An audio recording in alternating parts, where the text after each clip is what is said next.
বৈষম্য বিরোধী ছাত্র আন্দোলন ও জাতীয় নাগরিক কমিটির উদ্যোগে আগামীকাল শুক্রবার আত্মপ্রকাশ করতে যাচ্ছে নতুন রাজনৈতিক দল। কিন্তু এ দলের নাম কি হবে? জাতীয় নাগরিক পার্টি এনসিপি এই নামে যাত্রা শুরু করতে চলছে নাহিদ সার্জিস হাসনাতের নতুন দল।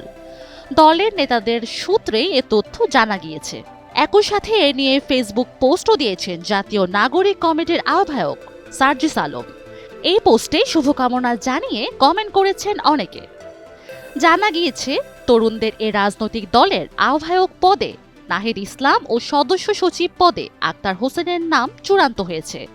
এছাড়া নাসির উদ্দিন পাটোয়ারীকে প্রধান সমন্বয়কারী, হাসনাত আবদুল্লাহকে দক্ষিণাঞ্চলের মুখ্য সংগঠক ও সার্জিস আলমকে উত্তরাঞ্চলের মুখ্য সংগঠক পদে চূড়ান্ত করা হয়েছে।